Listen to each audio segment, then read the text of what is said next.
What if your next breakthrough isn't about inventing something new, but instead improving what's already in front of you? Today, we're exploring why most businesses succeed through evolution, not revolution. We'll break down how waiting for the perfect idea actually keeps you stuck, and what a tipping point product really is, and why brands like SKIMS grew by making familiar products just a little bit better. And if you felt pressure to create the next big thing, then this episode will give you a clearer, more practical way forward. You want to be a young boss, but your sales are stuck. You're burned out trying to find the right people, and you end up doing all of the work yourself. You're bleeding money, and you're fighting to keep your business afloat. I've been there. I'm Isabelle Guarino, and I've scaled businesses to millions, and I've watched ideas burn to the ground. And I know exactly what it takes to survive and win. This is Young Boss, the podcast that helps you break through the barriers standing between you and the business you deserve, where youth is your power.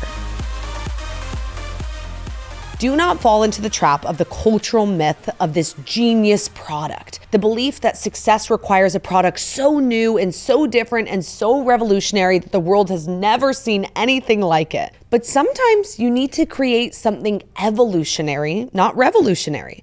Social media highlights the overnight success stories, but it never shows the 30 failed prototypes right behind them. We glorify disruption, but ignore the reality. The most disruptive products were actually just well-executed improvements. If you've been stalling because you've been waiting for some big idea to come to you in your sleep or overnight, listen, a lot of times it's not going to come. And even if the big idea comes, it might be too far ahead, too far in the future, and it's not what we need right now. If you're actually wanting to do something big and to hit, then sometimes you need to search for a product or idea that you can just innovate, just get to that next level. Success doesn't come from leaping into the unknown. It comes from small, continuous improvements that eventually look like a revolution in hindsight. So let's talk about evolution over revolution. I was reading this book, Ready, Fire, Aim, and it all clicked for me. I was going to bring it to you, but I read it on Audible, okay? I listened to it, I'll admit. But Ready, Fire, Aim is all about taking action. If you're not the one to seek new ways of doing things, then let's be real, don't read this book, okay? But I think you are, because you're here. You know, a lot of business owners, they get stuck because they're searching for the next big thing. They freeze when it's time to create something new because it's in their head and they're thinking it's got to be something revolutionary, something no one's ever heard of. It has to be something entirely different that the world has never seen. But the truth is that sometimes you just have to create that next evolution of a product, that next level of a product or service that actually probably people may have thought of, but no one's taken action on. It's that small tweak that makes something better. Instead of asking, what can I make that's never been done before? Start asking yourself, what's one step better than what I already have? Think of the progress of cars. It didn't go straight from horses to electric vehicles overnight. It was horses. Then it was horses and carriages, then steam-powered vehicles, then combustion engines, gas cars. Now we have electric. And you know something new is going to be coming, right? The reality is it's all a series of small, continuous improvements and steps that were familiar enough for people to understand. But over time, they added up to something that looks revolutionary in hindsight. We are like, oh my God, how do we go from horses to electric? This is insane, okay? But it's actually evolution. That's when you take what's already working and just make it a little bit better, a little bit brighter, a little bit fresher. Revolution, on the other hand, is when you try to leap so far ahead that you end up stuck waiting for perfection or some giant idea that feels impossible to reach, or you end up thinking of something that's so far into the future that actually no one will want to buy it because it's too far ahead. So if you're feeling pressure to come up with something that's the next big thing, remember this: small steps compound. And sometimes the most powerful move you can make is by simply improving what's already in front of you. Action builds clarity. The more you move, the more data you have. Sitting on an idea doesn't make it any better, only iteration does. Next, I'm going to show you why the most successful founders never wait for perfect timing. Here's what science class taught me about business. Persistence wins. It's never one drop that overflows the cup. It's every drop before it. Think of that science project that we all, did or saw as a kid. A glass filled to the brim with water. okay? And the teacher drops in a drop and drops in a drop, and maybe even the students come by and start dropping in drops, and every drop the class is like, it's gonna tip over, it's gonna spill. And it takes so many more drops than you realize until that water finally, boom, spills over. That's the tipping point mindset. One drop isn't magic. It's the culmination effect of the consistent effort of drop after drop after drop, of evolution after evolution. This mindset reframes failed launches or quiet sales as building blocks, not proof you're on the wrong path. So what does failing forward mean?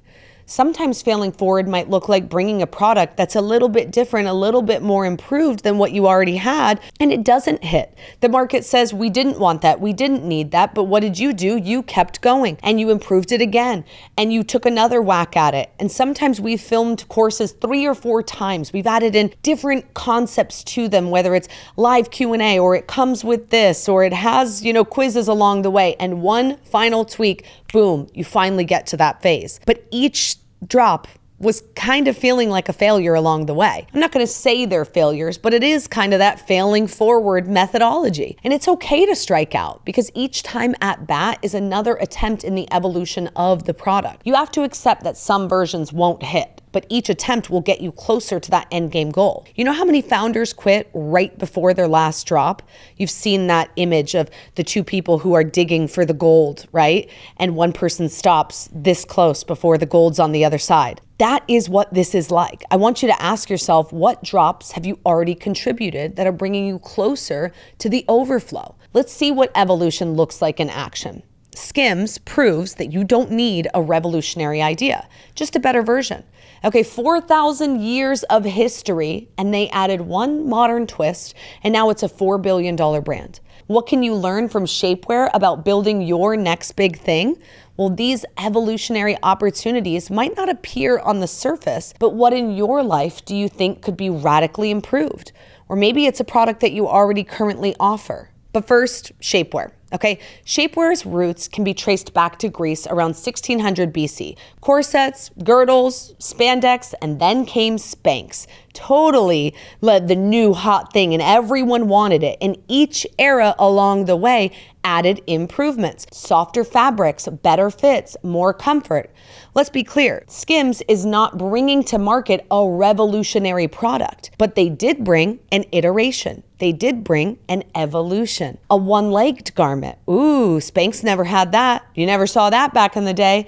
So now they can be worn with a high-slit dress or a skirt. They added nipple bras, nipple piercing bras, thong-styled Spanx that go down to your ankle for long dresses, one strap, no straps, all over the place. But none of this was revolutionary. It was all about the evolution. The product already existed, but how do we make it work just a little bit differently? They took an ancient product and made it more modern, inclusive, and relevant, and they far exceeded Spanx. This is proof that something familiar with a twist is often more profitable than creating something completely innovative and unrecognizable. So why or how do these brands succeed when they're just taking an existing product and making it better? Well, it's not so far off from what people know, but it's also a little different, a little more of what you wanted. And because of that, people can understand it. So they want to buy it even faster. Too much novelty can scare customers away. Okay, there's a reason that Amazon was 10 years not making money. It was really unfamiliar to be buying things online, to be typing in your credit card online when you could just walk to the store and go buy stuff. Now, thank God he stuck with it, because now we're all Amazoning ourselves things every day, right? But for a long time, it was so far out in the future that he had to have a lot of capitalization to get him through those 9 years of not being successful, because it was such a revolutionary idea.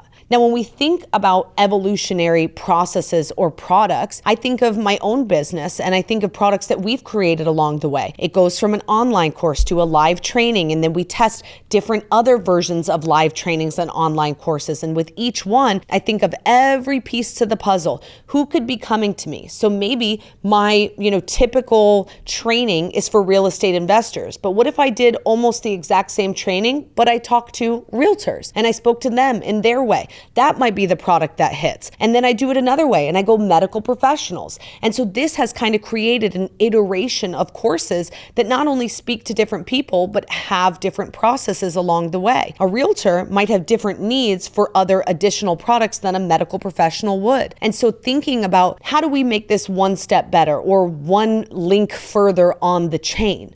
Evolution just lives on the edge of that tipping point product. So if SKIMS can build an empire by tweaking old ideas, imagine what you could do with yours and products that you already have. Hey there, it's Isabelle from the Young Boss Podcast. And if you are a bookworm like me, then guess what? We have created an incredible book list for you based on all of the amazing recommendations we've received from our incredible guests with over 100 episodes and amazing guests. They drop books all the time in these episodes. And you're probably sitting there driving in your car at your workout and not able to jot them down.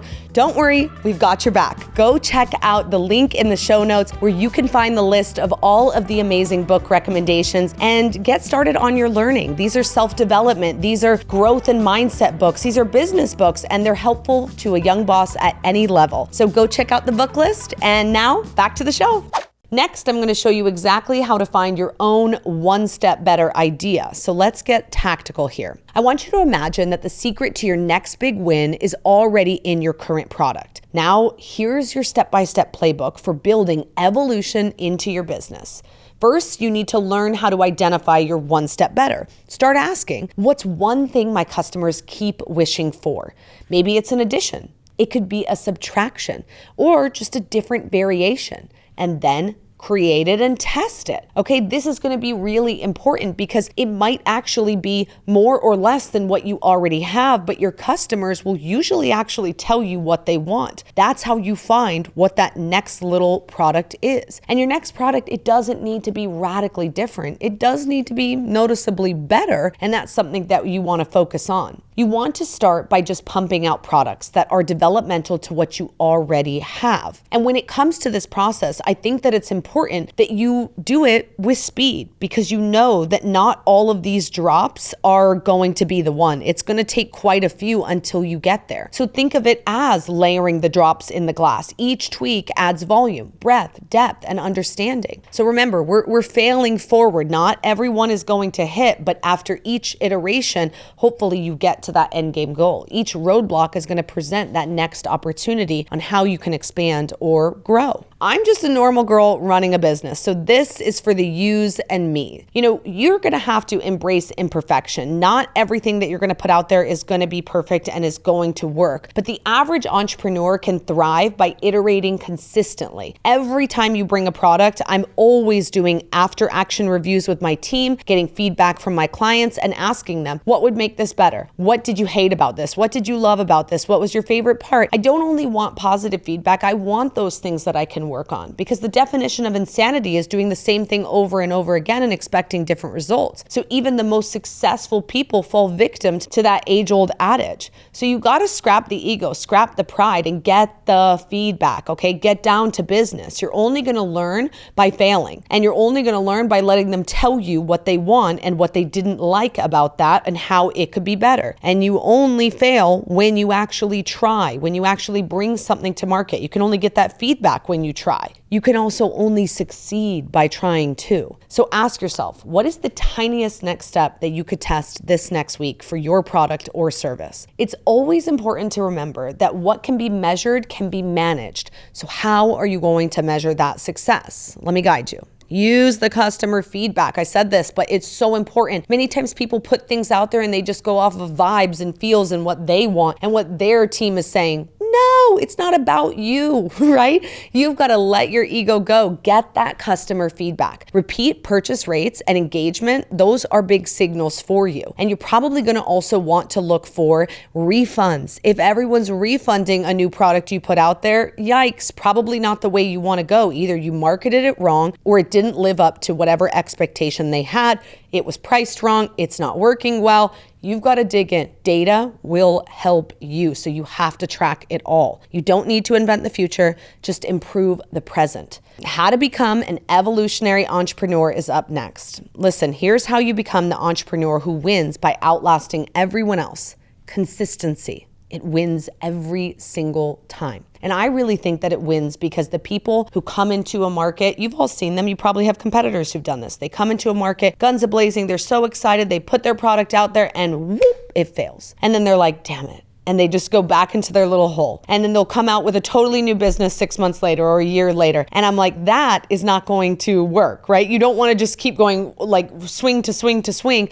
No, how do we get that product better? What did the feedback tell you? It flopped because of why? Every at-bat is that attempt in the evolution of the product or service, but not if you don't put down your ego and find out what happened, why it failed, why it flopped. That information, that feedback from everyone around you is going to be huge. And when you can make those small changes, it actually might just be consistency that helps you make that product come alive again. The only failure is giving up before the cup overflows. You could be one drop away. You don't know. Let's talk about the average Joe advantage. This is for the yous and me's. It's a concept in a system that anyone can implement. Be a person who takes action today instead of waiting for perfection tomorrow. Make iteration part of your culture, personally and professionally. Personally, what we do is every single time we have a new product, a new webinar, a new training, a new course, anything new that we put out to market, my entire team who was involved in the process, from the AV guy all the way up to the main speaker, get together on a meeting. It's usually an hour or two long, and we go through an after action review. We literally review what we expected out of this. If we hit it, if we didn't, we review feedback from the clients,